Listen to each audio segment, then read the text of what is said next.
Então vamos lá, amigos, olhar para dentro de nós mesmos,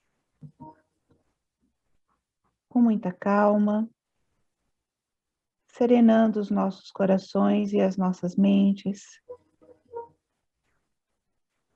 Imaginemos a figura do nosso Mestre Jesus, com seu olhar doce, com seu sorriso meigo, nos trazendo calma, esperança, boas vibrações.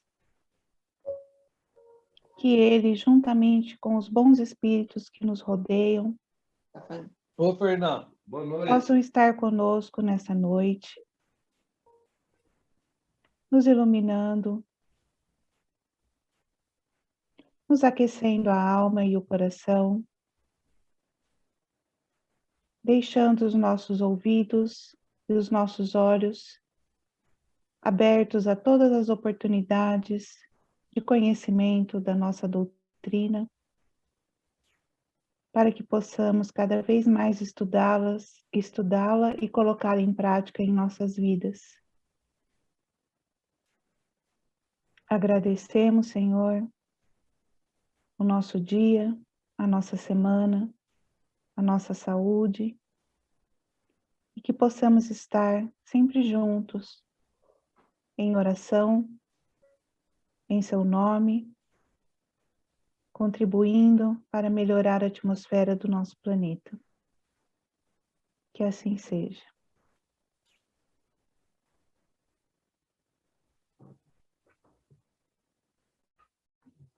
Que bom compartilhar aqui o texto.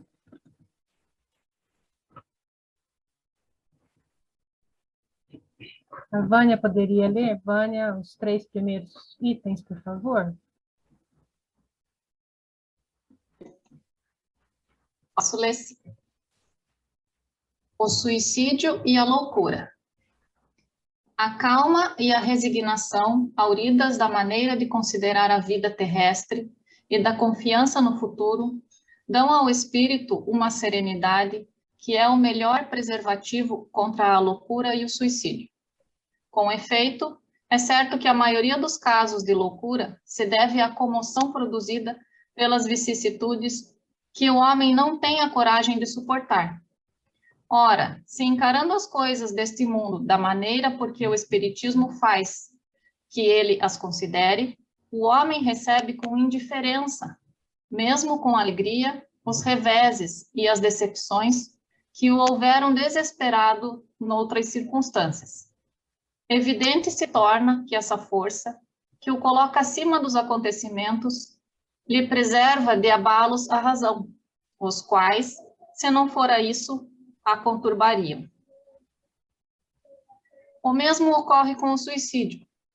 Postos de lado os que se dão em estado de embriaguez e de loucura, aos quais se pode chamar de inconscientes, é incontestável que tem eles sempre por causa um descontentamento, quaisquer que sejam os motivos particulares que se lhe apontem. Ora, aquele que está certo de que só é desventurado por um dia e que melhores serão os dias que hão de vir, enche-se facilmente de paciência.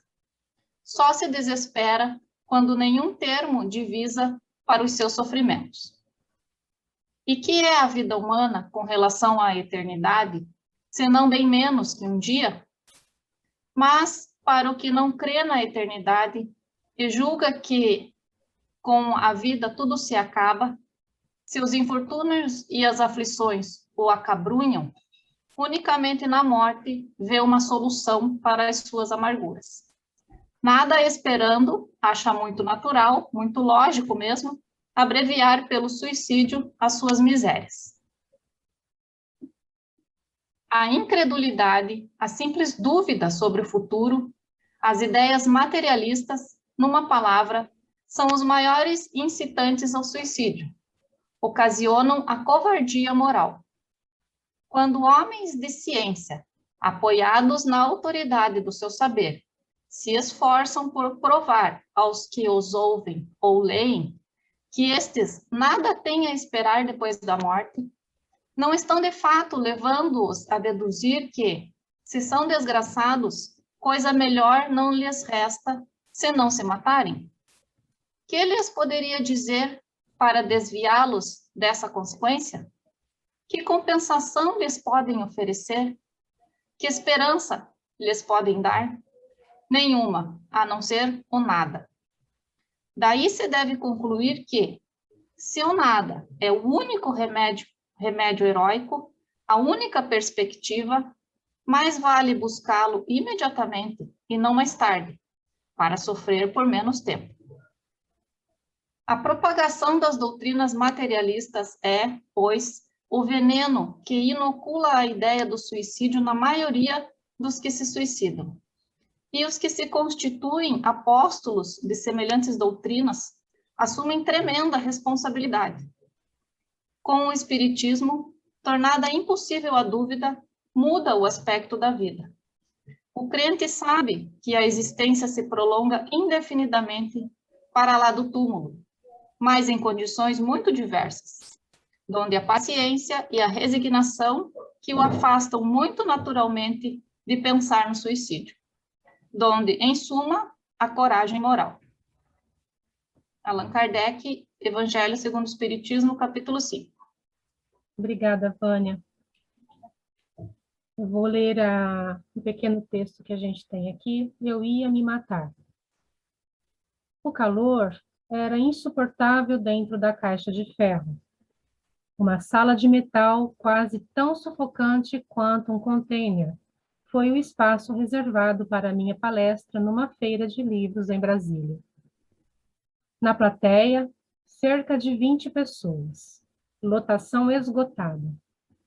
Quando comecei a falar sobre o livro As Vidas de Chico Xavier, o microfone, totalmente desnecessário, falhou e o som de um show de pagode promovido num palco ao lado invadiu o recinto no volume máximo.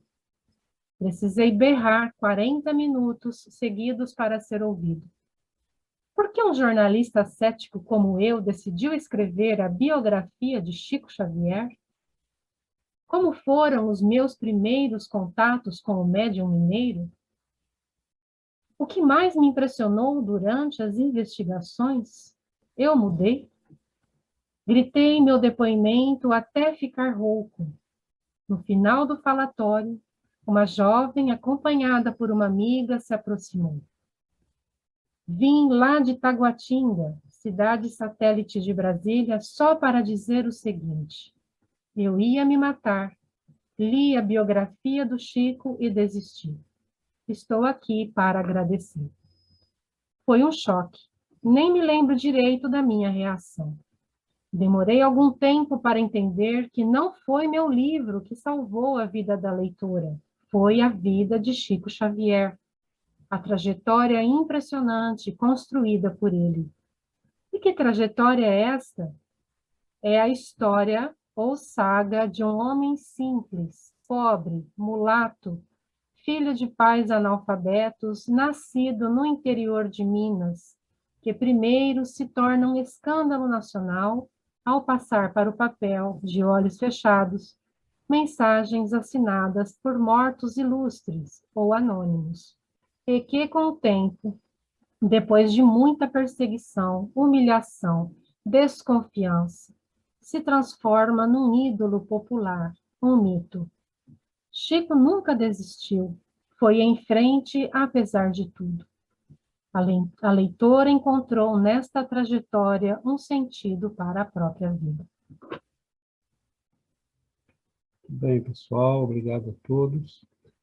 Nós vamos hoje ter um assunto que é bastante complexo, né? E eu gostaria de dizer algumas palavras inicialmente para que nós nos lembremos que há muitos, né? Muitas famílias tocadas por essa dor, pelas obsessões, pelas depressões e muitos que perdem seus entes queridos por eventos como suicídio.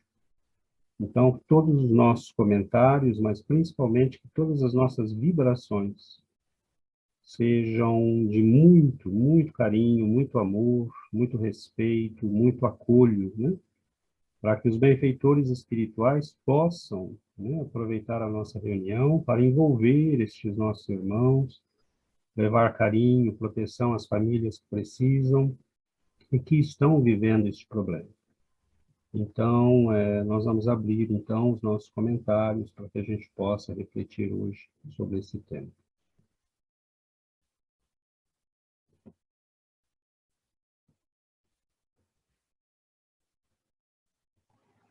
Boa noite. Val. Para a gente começar a nossa reflexão de hoje, vamos então só lembrar que a gente está falando do capítulo 5, que se chama Bem-aventurados os aflitos, né? Então, bem-aventurados os aflitos, porque serão consolados. Então, essa frase que nos lembra, né, esse consolo futuro que nos é prometido e que é tão importante que o Espiritismo vem resgatar, né, essa questão da consolação e de que o sofrimento, na verdade, é você pagar uma dívida, né? E quando você paga a tua dívida, você tem o consolo de estar livre da dívida, de estar, né, livre dessa situação. E, como o César falou, a questão do suicídio é um tema muito sensível.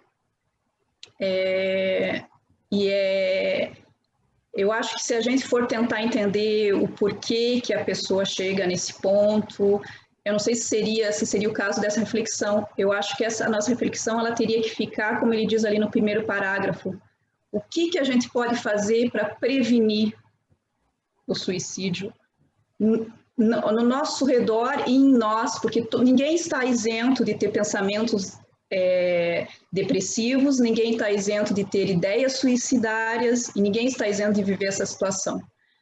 Então, ali no primeiro parágrafo ele nos diz a calma e a resignação, a fé na vida futura é a prevenção contra o suicídio e a loucura. Então, eu acho que a gente conseguir entender por que a calma e a resignação pode ser essa prevenção, a gente já tem várias horas de reflexão, né? Por que saber que existe futuro, por que saber que existe conforto depois do sofrimento, por que saber que nada dura para sempre, nenhum sofrimento dura para sempre, por que isso pode ser a prevenção para o suicídio e para as depressões e para as doenças mentais, né? Então, é um dos caminhos que a gente pode tomar para discutir esse texto. Obrigada. Vamos abrir a palavra.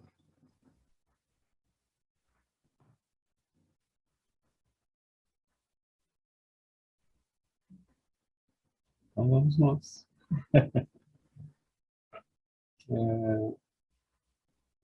No finalzinho ali do texto, né, ele fala que a propagação das ideias materialistas é provavelmente a causa mais evidente e inocula nas pessoas o veneno de que o suicídio é uma solução.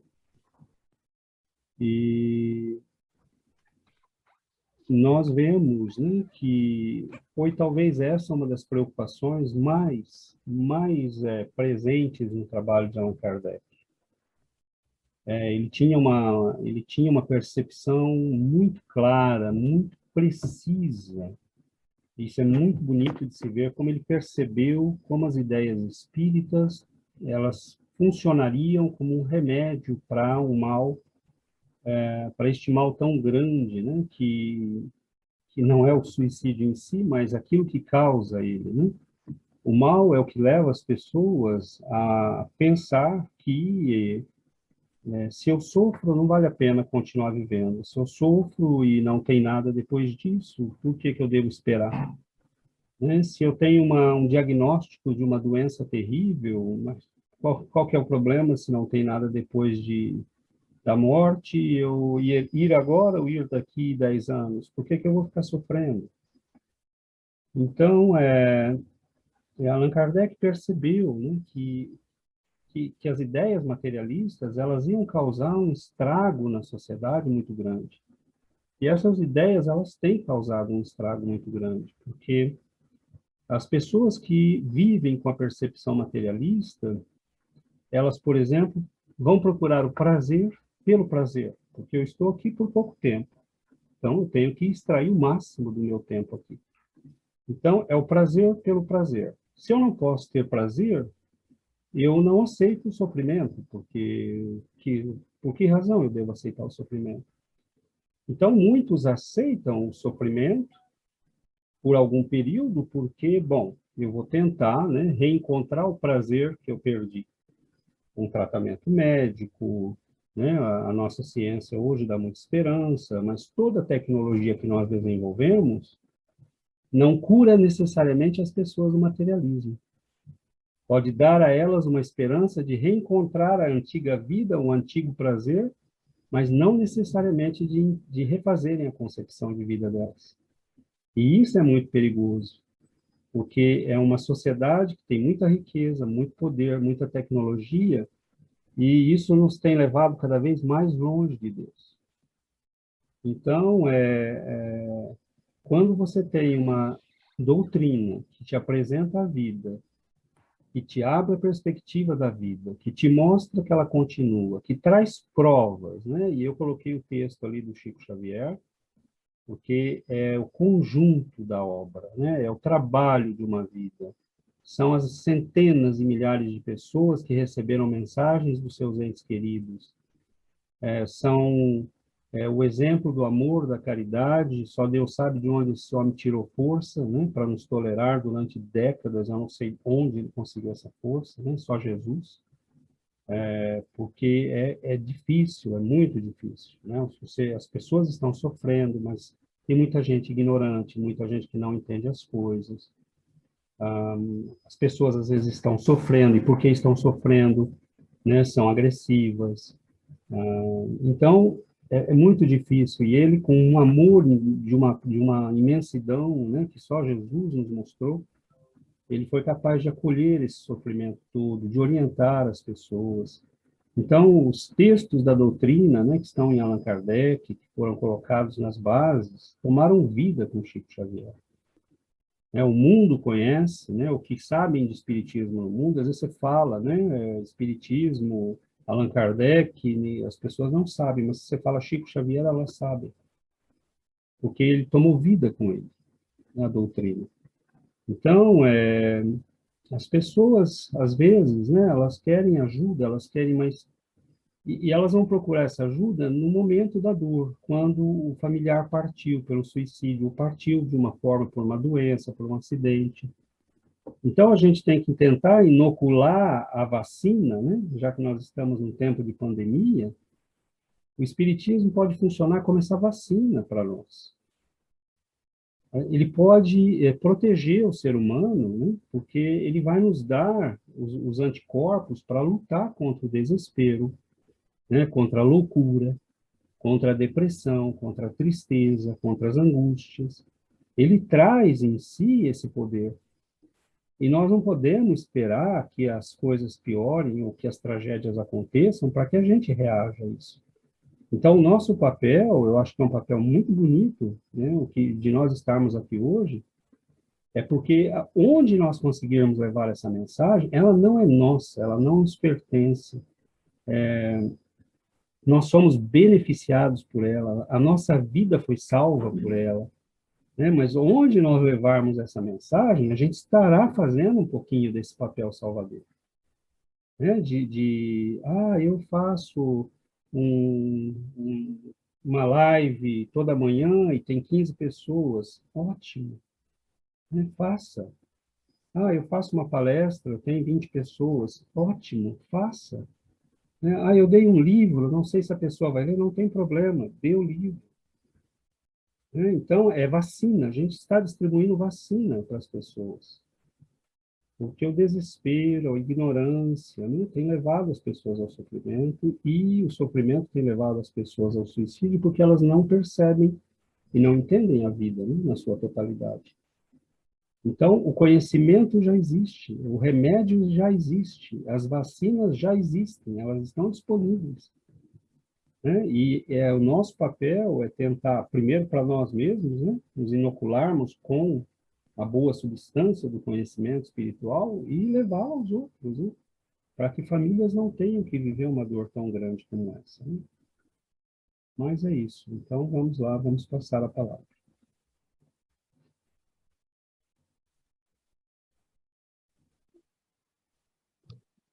Karen. Não é nenhum comentário, é uma dúvida. Toda vez que alguém tem um pensamento suicida, é uma influência de algum espírito ou pode simplesmente ser um problema químico no cérebro? Olha, Karen, a gente tem, toda vez que a gente fala em depressão, em angústias, em tristezas, né? Ou mesmo no suicídio, que pode ser o lance final, né? Dessa história que começa, às vezes, com um pensamento, nós temos que tomar muito cuidado, porque, primeiro, há muitas coisas aí envolvidas, né? Mas eu te diria que 99,9999% são de origem espiritual. Então, para não dizer 100%, que eu não teria essa arrogância, né? Mas vamos dizer 99,99%. Às vezes, Karen, as razões são muito variadas e elas podem começar em vidas passadas. Uma pessoa que já se suicidou. Então, ela já abriu esse caminho na história dela. Então, diante de um problema, de uma tragédia, de um sofrimento, aquilo volta como uma opção. E aí ela vai ter sempre amiguinhos do lado que vão dizer, vai lá, faça. Pessoas que tentaram suicídio e foram salvas, muitas dizem, eu ouvi uma voz. E essa voz foi ficando cada vez mais forte. Então, o estabelecimento, né, uma das técnicas obsessivas para levar a pessoa ao suicídio é a monoideia. Pode vir dela o primeiro pensamento, como pode não vir, mas ela acolheu, porque às vezes já estava nela aquele caminho. E quem de nós aqui pode afirmar que já não usou esse caminho no passado? Então, não importa, porque muitas vezes a questão química, por exemplo, a medicina ela não consegue medir o espírito, então ela mede o que acontece no corpo. Então é interessante, né? Eu vejo palestras aqui, às vezes no Quebec, aqui nos colégios onde a gente dá aula, né? Vem um químico dar uma palestra, fala da química do amor. Porque quando você ama, o teu corpo se enche de endorfinas e o hormônio do amor. Não existe isso, né? O corpo é só um borrão no qual ecoa o espírito, né? Nós já sabemos disso. Você pode aplicar um hormônio na pessoa, ela não vai amar a pessoa que está do lado, ela vai ter a sensação que tem dada pelo hormônio, né? Então, o que vem primeiro? A química do cérebro se desregulou porque a pessoa está deprimida ou ela está deprimida porque a química do cérebro desregulou? É lógico que é a alma que vem primeiro, né? As causas estão na alma. Lógico que eu disse em 99,99, justamente porque pode haver um caso, né, que a pessoa ingeriu uma substância e aquilo desregulou o cérebro dela. As causas podem ser muito variadas, eu não teria arrogância de dar uma resposta completa para isso. Mas 99% são de origem espiritual. E o problema é que essas pessoas, muitas vezes, depois que são salvas, elas dizem claramente, eu ouvi uma voz, ela foi ficando cada vez mais forte, chegou um momento que eu não ouvia mais nada, só aquilo. Então, são situações, há mesmo casos, né, como Allan Kardec... Você falou alguma coisa, cara? Eu perguntei, desculpa interrompendo ali, eu perguntei mesmo em crianças, por que eu pergunto isso? Porque eu me lembro, quando eu tinha uns 10, 11 anos, por aí, bem jovem, eu tinha muita vontade, mas muita vontade de me suicidar. Mesmo em crianças. De sentir, assim, aquela necessidade, assim, eu preciso fazer. Nunca fiz, eu acho, porque eu não tinha coragem do que ia passar com a minha mãe e com a minha irmã. Mas eu tinha muita vontade, essa vontade quando era criança.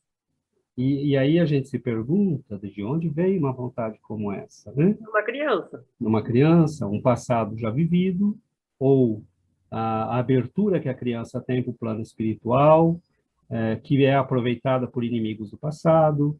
Então, por exemplo, tem um caso de uma moça que foi ao Chico Xavier, e o pai foi muito desesperado, era um fazendeiro muito rico, né?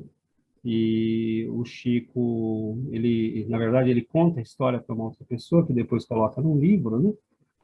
E ele conversa com essa pessoa, por acaso era um editor lá da cidade de Araras, que vai colocar isso mais tarde no livro, e ele diz, o Chico, ele salvou, de certa forma, minha vida, porque minha filha se suicidou, mas aí o Chico recebe uma mensagem dela, né?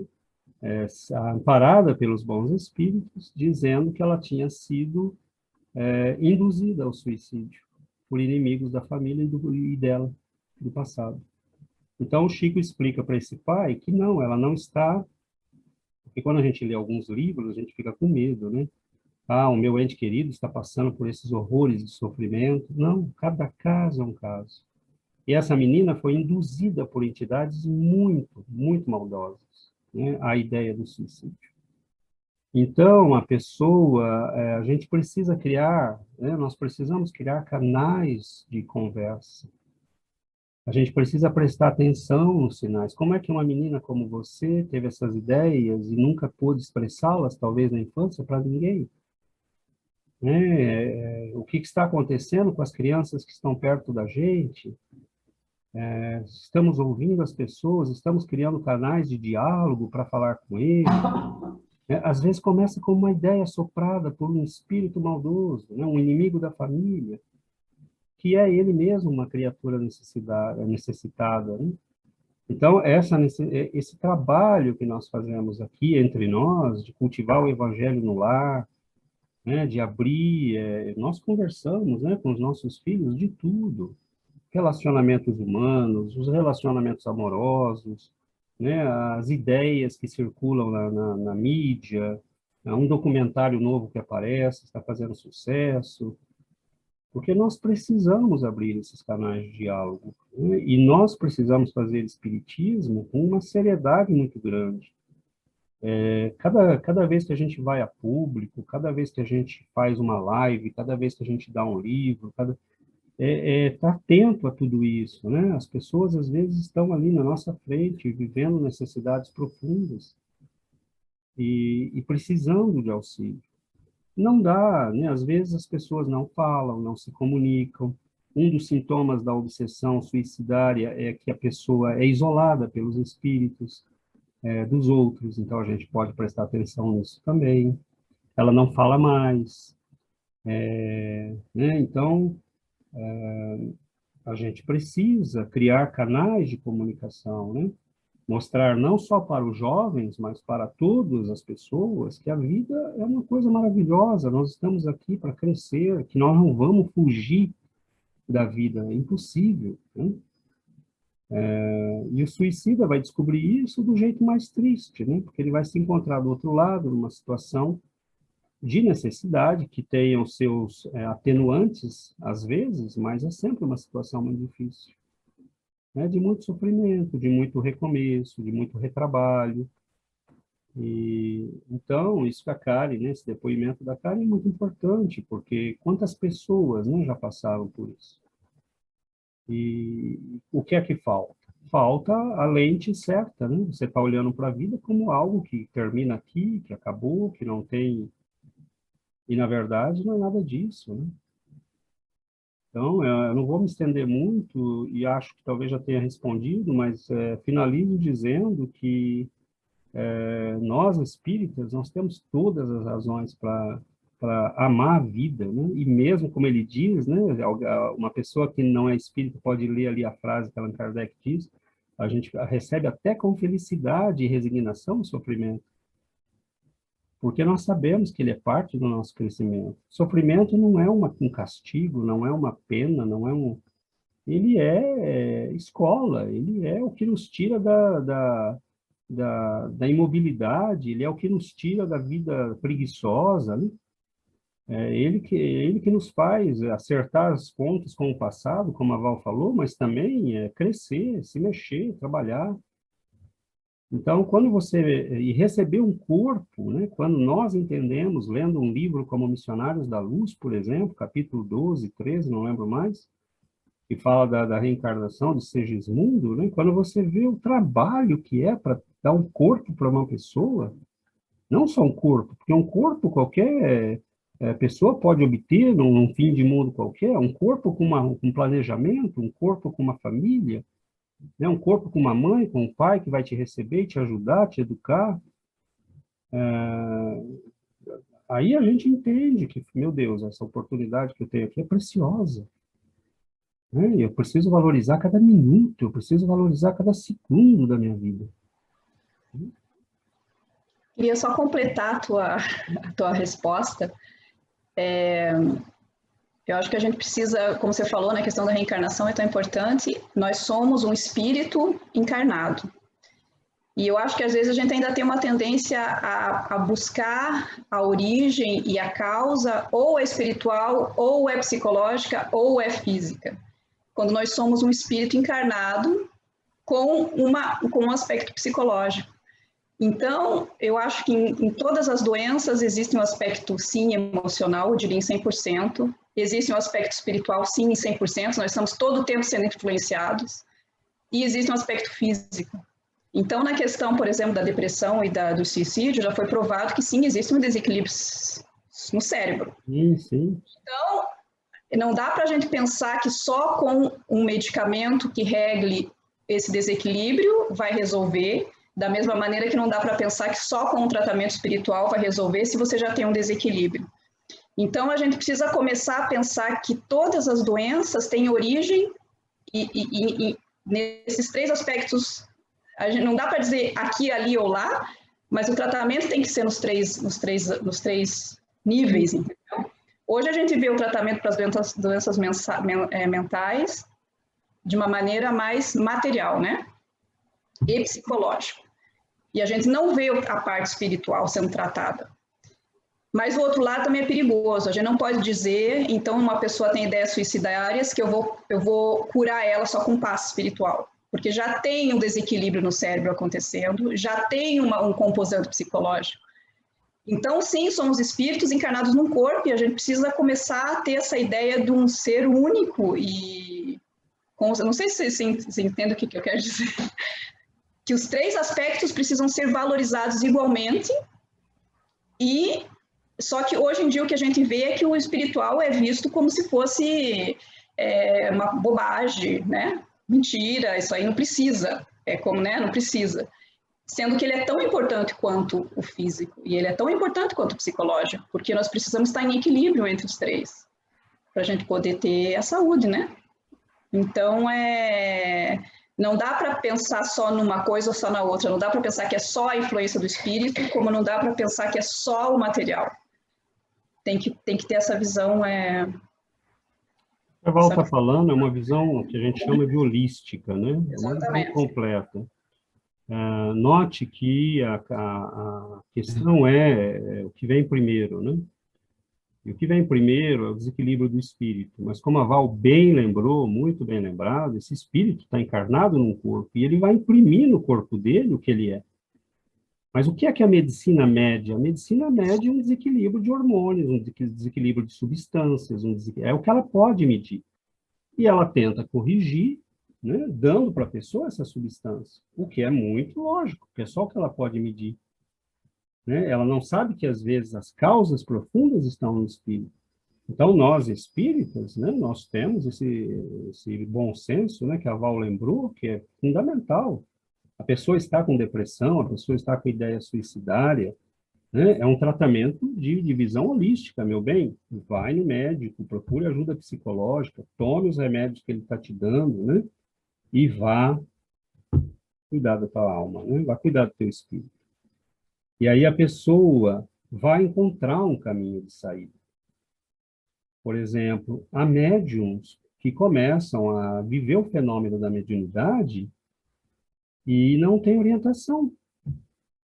E a pessoa vai ficando maluca, porque não tem ninguém que ajuda. O primeiro médico que ela encontra, se for materialista, vai entupi-la de remédio.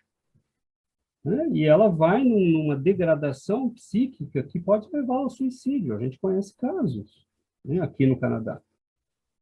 Então, é essa, né, sem dúvida, o que a Val falou é fundamental. A gente tem que ter essa visão holística e tratar o ser humano por completo, né? Ajuda psicológica, ajuda médica, os remédios são importantes nos momentos mais agudos, né, de crise, mas não vai sair, e não é remédio que vai solucionar o problema, né? Se a pessoa não tratar a alma, não tratar a fonte do problema, não corrigir o psiquismo, que está sob influência espiritual, ou que tem um problema consigo, que favorece a influência espiritual, né? Se nós não bloquearmos isso, criarmos elementos de defesa, quais são os elementos de defesa?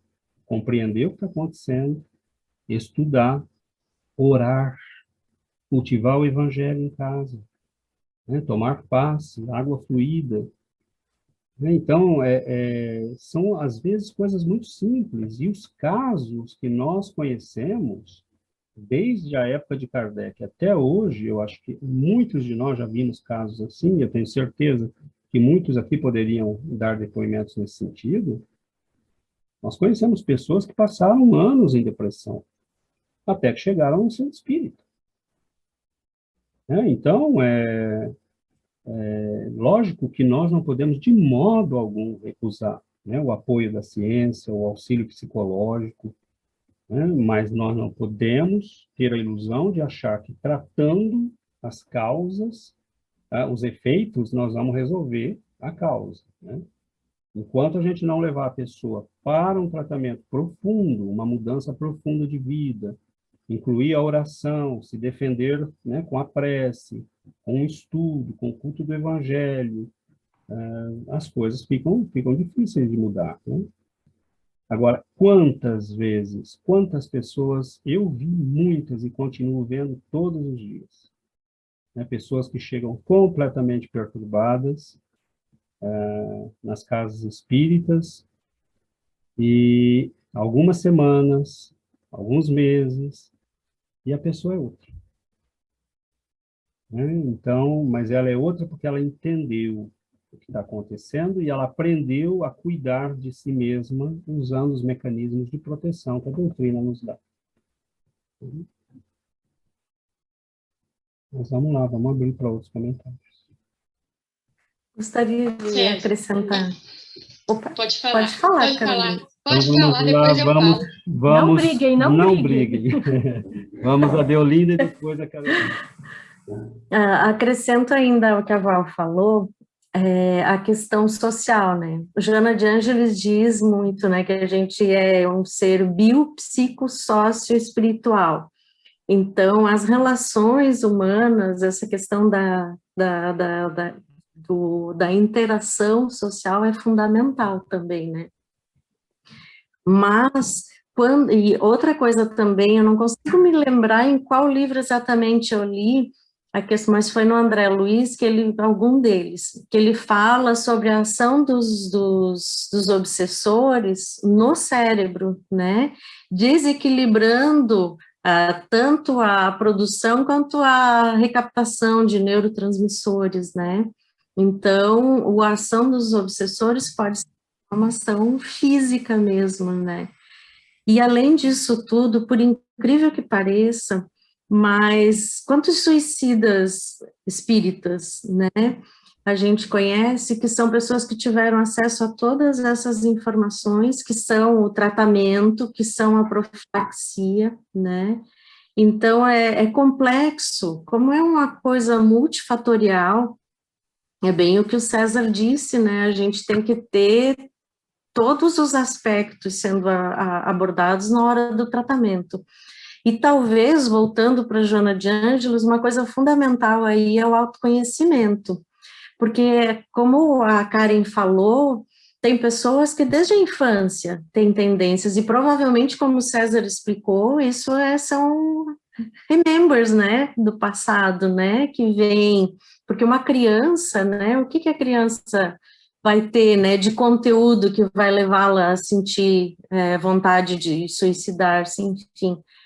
E ao longo da vida pode haver uma série de recaídas, né? E a pessoa entra novamente em crises, e isso não está muito relacionado, muitas vezes, com dificuldades específicas, pessoas que passem por algum quadro muito doloroso, enfim, mas sim por uma predisposição, ou seja, é a forma como a pessoa encara a vida, muito mais do que a forma como a vida é, né?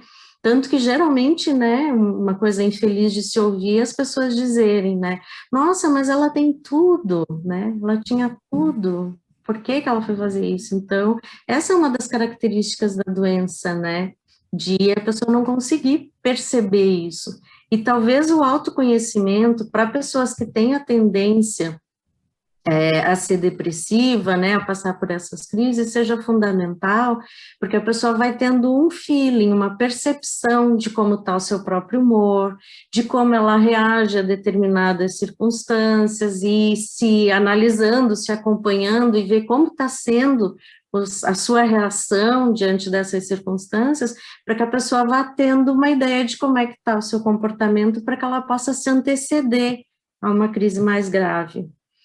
Mas os relatos, né, desses momentos de crises, assim, é uma sensação de desespero enorme, que é mais ou menos assim, é alguma coisa que não tem solução, que o que quer que você faça não vai te dar uma solução, você não vai ter saída. Aquele sentimento de sufocar e de opressão e de como se estivesse apertando a mente mesmo, te sufocando, é tão grande que as pessoas muitas vezes não conseguem perceber uma alternativa. E por isso que ter conhecimento do espiritismo é fundamental, porque a pessoa vai saber, até que nem que seja para pensar assim, puxa, mas vai ficar pior, né? Vai ficar pior do que isso, se eu tomar alguma atitude mais radical, né?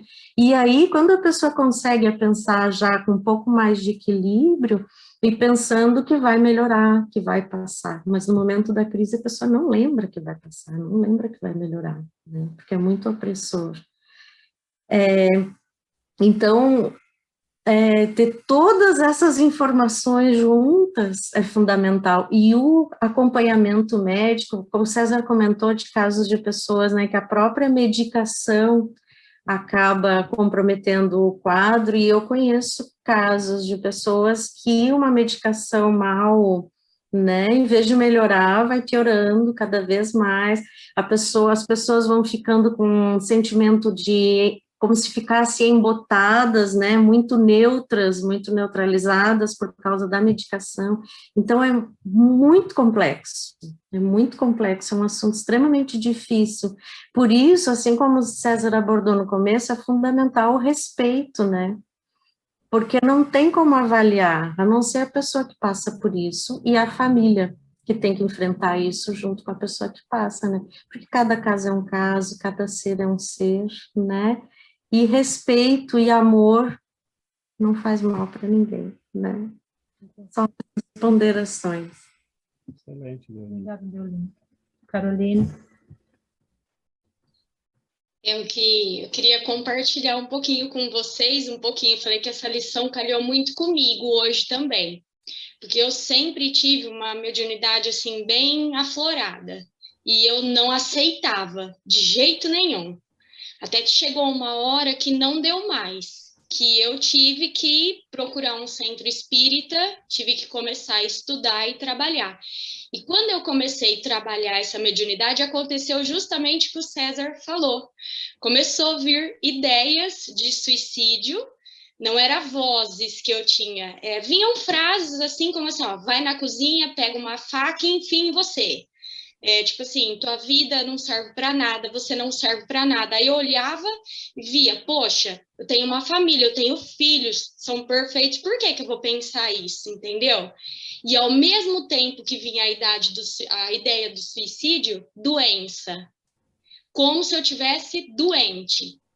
Aí, como eu comecei a trabalhar e estudar na casa espírita, e eles sempre falaram para mim, você não pode parar de trabalhar e de estudar, porque senão você é uma séria candidata a ficar numa cama, entendeu? E eu falo que se eu não conhecesse a doutrina espírita, eu acredito que eu já estava internada em um hospital psiquiátrico ou já teria feito algo contra a minha vida, porque eu só não fiz isso porque eu lembro das comunicações que a gente recebia, que eles falavam que isso não levava a nada, então eu sabia, então quando vinha essas ideias eu rebatia. Inclusive agora com essa pandemia, esses dias eu estava bem mal, fui procurar ajuda de uma psicóloga, porque sem trabalhar, sem estudar, eu falei até que eu estava me sentindo como uma figueira seca. Parece que aquela energia parada. Então eu falo, esses estudos de vocês é uma das coisas que estão me ajudando assim, me manter em pé, porque eu estou estudando e estudando em casa também. Gente, eu falo isso por mim, é muito difícil mesmo. Gente, falar é fácil, você não pode deixar a ideia dormitar. Mas tem momentos, como eu estava aí, essa semana eu fiquei melhor, graças a Deus, que eram assim, 1000 ideias de uma vez. Era uma atrás da outra, então você não conseguia sair daquilo, parecia que você nadava e você não conseguia chegar na praia, você não saía do alto mar. Então eu falo, gente, é muito difícil mesmo, mas graças a Deus estamos aqui. Queria só compartilhar um pouquinho com vocês, que é o que acontece comigo. E é sempre assim, altos e baixos. Nunca a gente fica 100%. Uma hora a gente está bem, a gente fica um tempo bem. De repente, tem que se controlar. Mas é isso daí. Perfeito, perfeito, Caroline. Eu acho que é esse, como eu disse, né? Aqui nós teríamos certamente testemunhos dessa realidade, mas esse é o bonito, porque todos nós chegamos aqui, nós somos viajores de muitos séculos, de muitos milênios. E nós chegamos aqui carregando uma bagagem conosco. Então, muitas vezes a gente pode ter até acesso ao conhecimento espírita, como a Deolinda falou, mas às vezes a bagagem é muito grande. A pessoa não resiste à presença de antigos inimigos, a perturbação é muito grande. Mas é muito interessante, Caroline, quando a gente entende e quando a gente começa a repetir para a gente mesmo, eu vou dar um passo de cada vez. Se eu cair, eu ando de joelho. Se eu cair, eu me arrasto, mas eu continuo. Porque a solução pode estar a alguns metros. E a nossa perseverança, quando a gente estuda os mecanismos, né, do trabalho de reforma íntima, a nossa perseverança começa a descondicionar aquilo que foi condicionado no passado e começa a recondicionar uma nova vida para nós. Então, você não está só lutando contra um passado, você está criando um futuro. E essa perspectiva não pode sair da tua visão. Entendeu? Você está criando um futuro. A luta é para, opa, esse condicionamento está em mim, eu preciso tirar. Mas nós temos condicionamentos de violência, de sexualidade desregrada, de preguiça. E nós temos muitos condicionamentos. Cada um de nós aqui poderia dizer qual é o seu. Então, eu estou trabalhando, e esse trabalho vai tirar a roda do passado que eu coloquei para girar, então eu estou fazendo ela parar, e eu vou colocá-la a girar num sentido positivo. É a mesma energia, mas você vai transformá-la, e na próxima, nesta vida ainda você já vai sentir isso, mas na próxima, você não vai ter mais isso. Porque o recondicionamento já foi feito. Nós não podemos perder a visão de que nós não estamos aqui só para essa vida. Nós estamos aqui criando as nossas próximas vidas. Então, as nossas lutas de agora são lutas para vencer o passado pesado que nós temos conosco, mas para abrir um caminho para o nosso futuro. Quando você tiver 15 anos na tua próxima reencarnação, ou quando você for uma nova garotinha, Karen, você não vai ter mais essas ideias na próxima encarnação, porque você já lutou e retrabalhou hoje. Então, nós trazemos uma bagagem muito pesada na alma, mas é a nossa herança. Agora, eu posso criar outra herança. né? Deus me deixa livre todo dia para trabalhar, para fazer, para realizar, né? E é isto, nós não estamos aqui para uma vida, nós estamos aqui para muitas que vão vir. E cada combate ganho, né, é um combate que vai fixar na nossa alma. É um novo condicionamento que vai ser criado em nós. E é uma luta de menos nas nossas próximas encarnações. Então, é esse o trabalho, né? E como a Deolinda falou, é muito complexo, como a Val lembrou também, é muito complexo. O ser humano é uma coisa delicada, maravilhosa, mas complexa. E nós, espíritas, vemos essa complexidade de um jeito que, entre aspas, né, o pobre médico psiquiatra, às vezes, não tem como ver, se ele for materialista. Ele está vendo um cérebro, nós estamos vendo uma alma e um cérebro. Né? Então, entender que é importante, Caroline, estudar, porque a gente tem que entender como funciona o mecanismo disso. Né? Os próprios obsessores, às vezes, explicam.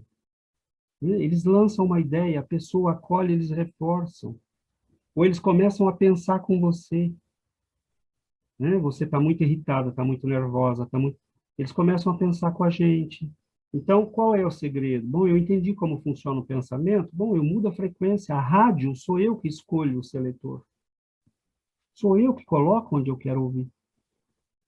E se a nossa mente estiver tão perturbada que a gente está tendo dificuldade... Eu, como médium, eu vivo isso às vezes. E é uma das coisas que mais me irrita. Quando eles me bombardeiam de tal forma que eu não consigo pensar direito. Se concentrar. Eu falo, tudo bem, né?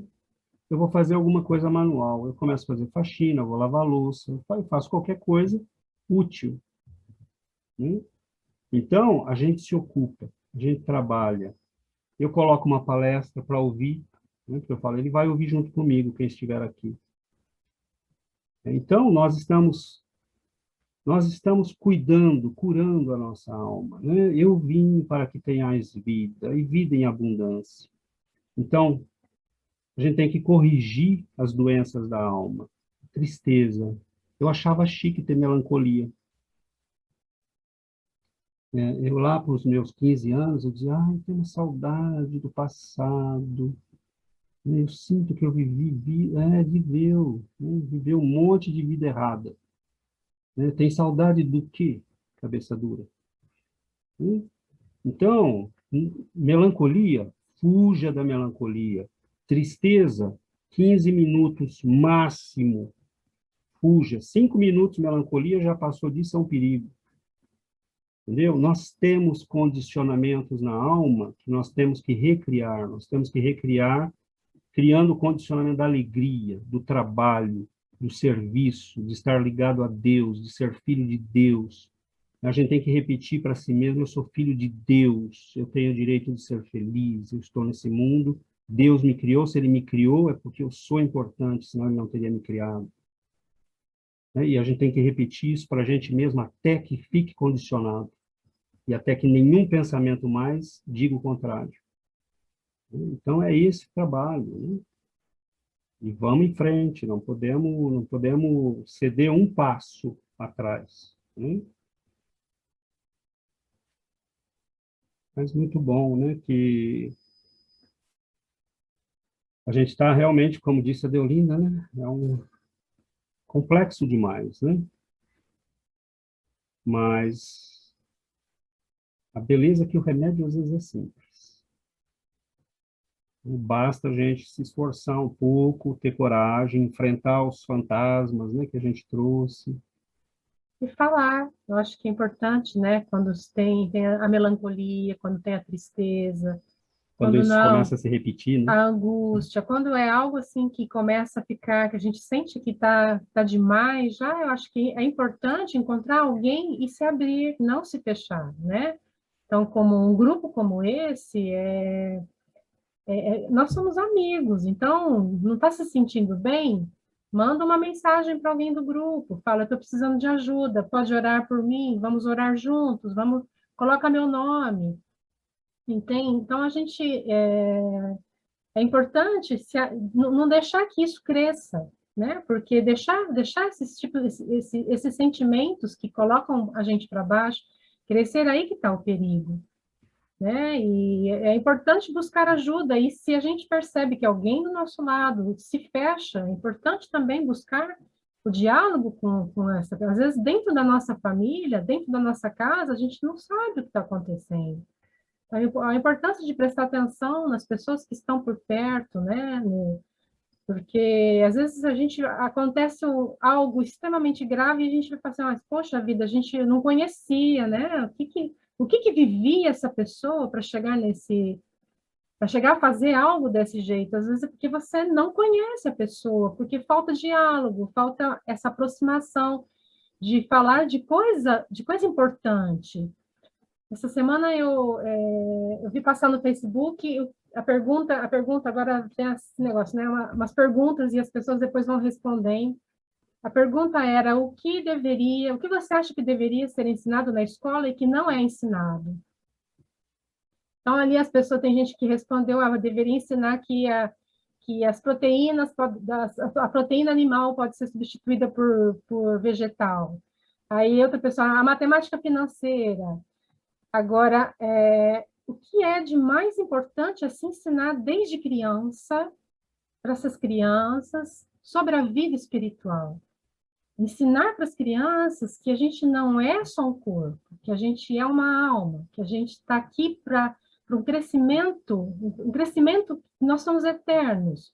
Às vezes a gente se preocupa, eu já falo assim, a gente se preocupa em dar a melhor escola de línguas, escola de música, esporte, e às vezes a gente não se preocupa em dar essa formação espiritual para os filhos, né?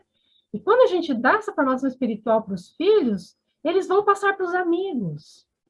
E os amigos vão saber que a vida é eterna e que a gente está nesse mundo para o aprendizado e para o crescimento. Então, é que isso tem que fazer parte da nossa vida como coisa mais importante, né? Porque o corpo fica, mas o que a gente leva, a gente repete sempre, o que a gente leva é o que a gente aprende, é o nosso crescimento. O corpo vai ficar.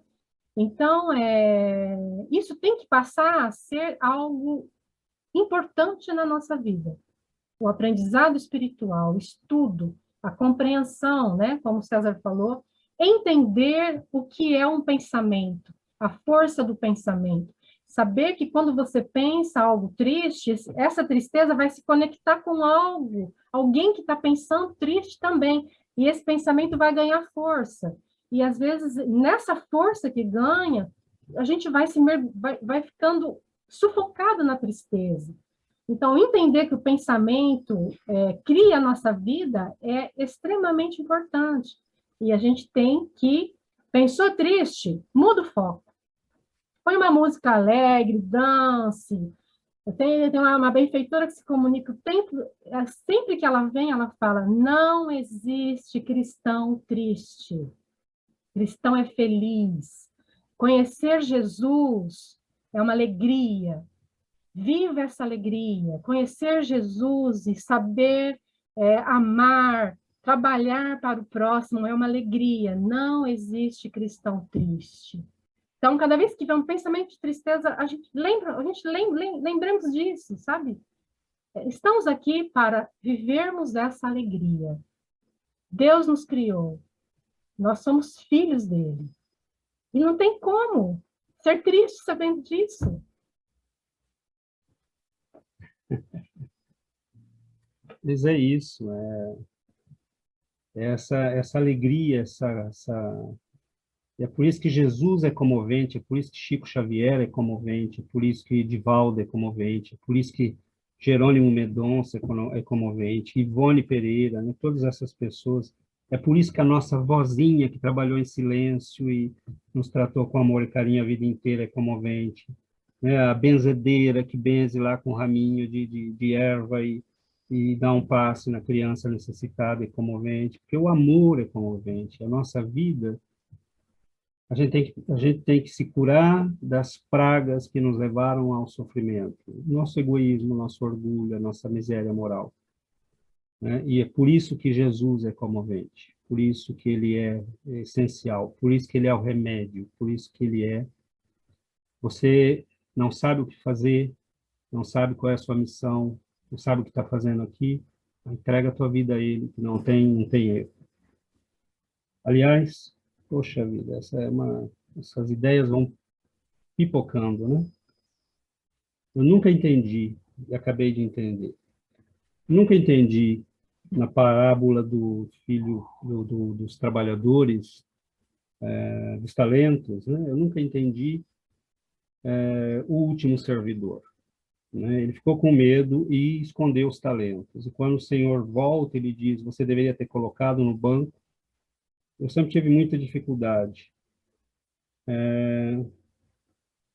Se nós tivermos só um talento, o que nós somos, tudo o que nós somos, e nós não soubermos o que fazer, coloque no banco de Jesus. Entregue a vida para ele. Acabou. Nós não precisamos fazer mais nada. Então, agora eu entendi a parábola. Ele é o lugar único, lá não tem erro. Né? Quando você sai pela vida negociando, você corre riscos. Mas quando você entrega para Jesus, e se entrega para Jesus, não tem riscos. Você vai ter o retorno garantido. Então, não importa, nossa vida aqui é só uma fumaça. Tudo isso, é esse o problema. Nós estamos vivendo aqui como se aqui fosse o real. Não é o real. Aqui é só uma escola de passagem. E entregar a nossa vida para Jesus é encontrar essa alegria que a Giovana falou. Não tem lugar mais seguro, não tem lugar mais acolhedor, não tem lugar mais firme, não tem rocha mais sólida. É ali, é esse. É o amor mais profundo, mais belo que existe na nossa vida. E uma vez que isso contamine a nossa vida, que essa alegria contamine a nossa vida, é o que essa benfeitora fala, não tem cristão triste, né? E ela nos contou uma vez que ela viveu, né, na França, ali, da época das Irmãs de Caridade de São Vicente, e foi uma época terrível, né, de dor, de sofrimento, de pragas, de crianças abandonadas, né? E São Vicente e Santa Luísa de Marillac diziam para eles: sorriam sempre, tenham sempre Jesus, né? Tenham sempre a presença. Cada pessoa dessas que vocês encontram é Jesus, atenda-o muito bem. Né? Então, é isso. O nosso filho, nós não precisamos ser missionários da caridade, saindo pela... O filho que está ali em casa, o parente, o irmão, a pessoa no centro, o colega de trabalho, né? Às vezes eu olho e falo, é uma alma que Deus criou, que está destinada à eternidade, né? Que vai ter no futuro coisas belíssimas para fazer, para realizar, e hoje está lutando como eu aqui para aprender o básico, né? Às vezes. Então, essa visão que a doutrina nos dá é muito bonita, né? Isso a gente tem que gritar em cima do telhado, gente. Não é para ficar guardadinho em casa. Né? A gente tem que gritar em cima do telhado, tem que ser maluco mesmo. Né? E eu tenho uma amiga que ela oferece livro para Deus e todo mundo. Né? Eu falo, você vai ser mandado embora do teu emprego uma hora. Né? Porque ela faz isso aqui no Canadá. E ela fala, não tem problema. A pessoa está ali, está na minha frente, está angustiada, está precisando. Eu não vou me esconder. Então é isso. Né? A gente não tem... Quando eu penso em Jesus, quando eu penso nesse amor, né? Como ele pode preencher a nossa vida, como ele pode tirar a gente da gente mesmo, porque o nosso problema é esse, a gente tem que sair da gente mesmo. Né? O nosso problema é que nós estamos cansados de nós mesmos. Né? E eu entendo agora por que os padres mudavam, que os monges antigos mudavam de nome. Né? Porque eles queriam, chega, eu não quero mais, não esquece aquele fulano, ele não existe mais, eu sou outro. Né? Então, é esse o trabalho. Né? Tristeza, que tristeza, a gente está num combate, não existe, né? É o combate, se eu estou combatendo é porque eu estou vivo. Os russos falam, né? O dia que você não tiver dor é porque você está morto. Então, é isso, nós estamos vivos, e nós estamos vivos ao lado do Senhor, nós estamos combatendo junto com alguém que está nos ensinando a liberdade, e não a escravidão. Então, fala para eu parar, porque senão eu não falo. Não, mas quando a gente, não sei, né, quando vem a tristeza, a gente faz um bolo, vamos sair na rua, entrega um bolo para alguém, Leva para o leva para vizinho. o vizinho, oferece um sorriso, sabe? Tá triste? Alguém está precisando de um sorriso, de uma palavra. A gente também precisa. Bate na porta do vizinho, entrega, faz um lanche, vai no centro da cidade, entrega para alguém que não tem o que comer. Então, Põe no carro o bolo, sai, o primeiro mendigo que encontrar, dá para ele, a primeira criança que encontrar, a gente tem que vencer, né? Isso. sabe, é essa saída, né? Sair e olhar para o próximo, né? E ser útil, porque quando a gente faz isso, a gente se sente útil, e se sentindo útil, a gente se torna feliz. E eu queria só terminar dizendo que eu agradeço muito as pessoas que deram testemunhos aqui hoje. E todos que participaram, mesmo em silêncio, com o coração.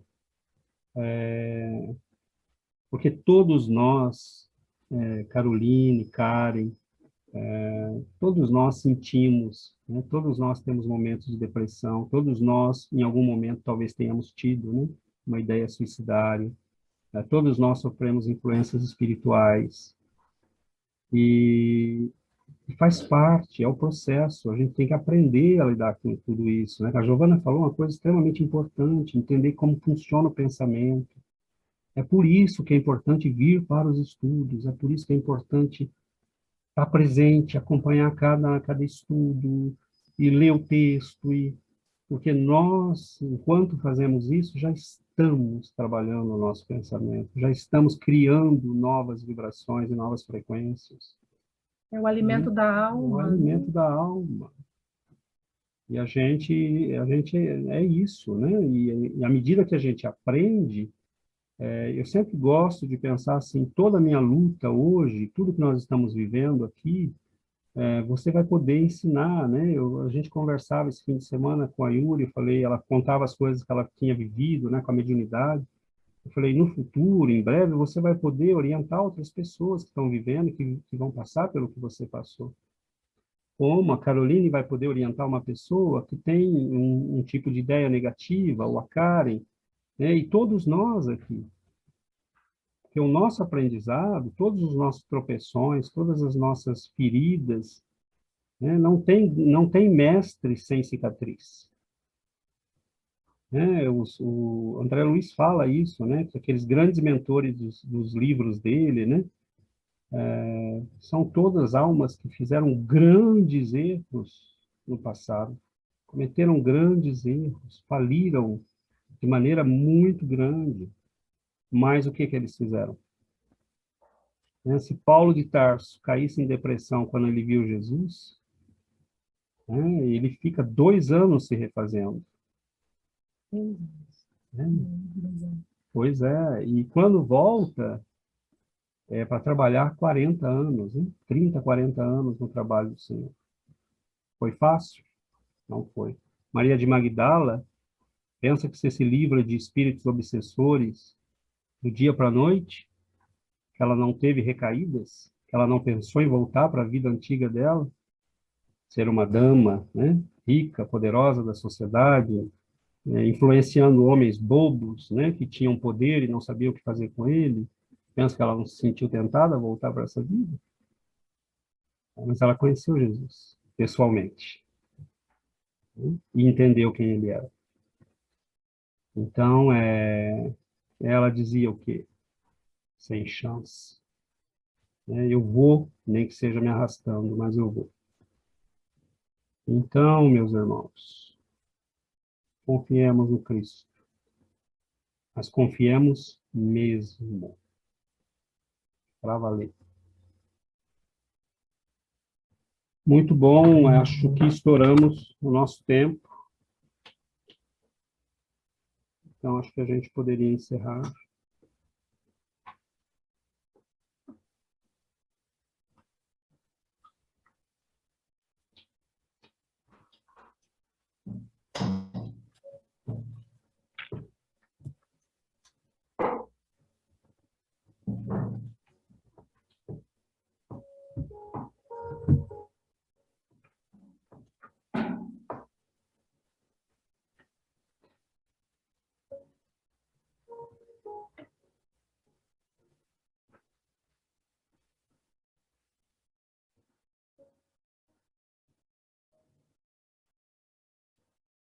Senhor Jesus,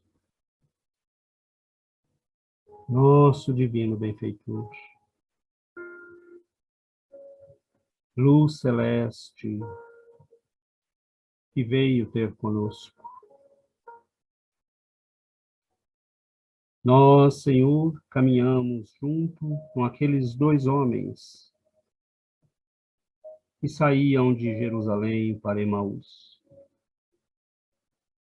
Haviam perdido o amigo querido, crucificado de maneira infame. Traziam o coração pesado, a tristeza abatia suas almas. E como todos nós, diante da morte, eles não sabiam o que fazer.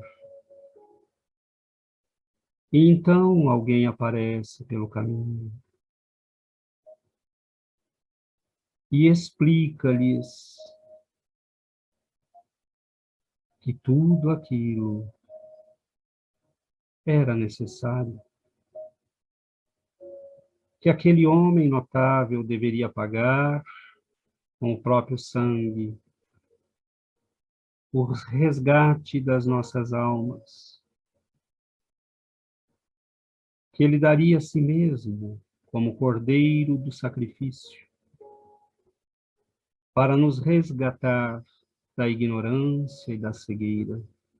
E enquanto ele falava, os corações daqueles homens sentiam uma estranha alegria.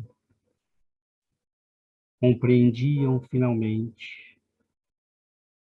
Ele fez menção de seguir e eles o convidaram para ficar. Partilhe conosco o pão, o peixe. Fizeram uma pequena fogueira. E quando ele partiu o pão, eles finalmente viram seu rosto. Ah, Senhor, voltaste para dizer que a morte foi vencida. Voltaste para dizer que a vida prossegue, que somos filhos da eternidade e não iremos a lugar algum que não seja a eternidade, que não seja a casa de nosso Pai. Demore quanto demore. Partiste o pão, Senhor, e eles entenderam. Então, Senhor Jesus, em teu nome, nós partilhamos, Senhor, o pão do conhecimento espiritual entre nós. Ah, Senhor, como sentimos saudades, agora que entendemos, mas como nos sentimos alegres igualmente pela beleza, pelo amor, pela misericórdia da tua presença neste mundo. Nós te agradecemos, Senhor. Receba nosso coração, receba as nossas vidas. Nos ensine a viver um pouco mais para a vida, para os nossos semelhantes, mas nunca nos esquecendo de olhar em cada pessoa o teu olhar, a tua presença. Nós sabemos, Senhor, que o Senhor continua caminhando por este mundo, que um dia, Mestre, ao bater na porta do nosso coração, ela já esteja aberta e possa te acolher. Abençoa, Senhor, as nossas vidas. Ajuda-nos a superar os velhos condicionamentos do passado, a abrir caminhos de alegria, caminhos de amor, de compaixão, a acender este fogo interior, a luz que trouxeste para todos nós. Nós gritamos, Senhor, no silêncio da oração. Tende compaixão de todos nós, dos nossos irmãos em sofrimento. Que bênção podermos orar e que as nossas preces caiam como bálsamo nos corações aflitos, naqueles que caminham pelas estradas escuras, na noite da depressão, do suicídio, da loucura. Nós, Senhor, queremos a loucura daqueles que te seguiram. A loucura, Senhor, daqueles que se entregaram ao teu amor. Nós te pedimos que nos auxilie, nós, pequeninas criaturas, que o teu amor nos acolha, que nós, Senhor, possamos ouvir a tua voz nas colinas e, como a pequenina ovelha, possamos segui-la. Nós te agradecemos, Mestre, a presença da luz, a presença dos nossos benfeitores, que nós possamos ser uma pequenina lâmpada, uma vela acesa na escuridão,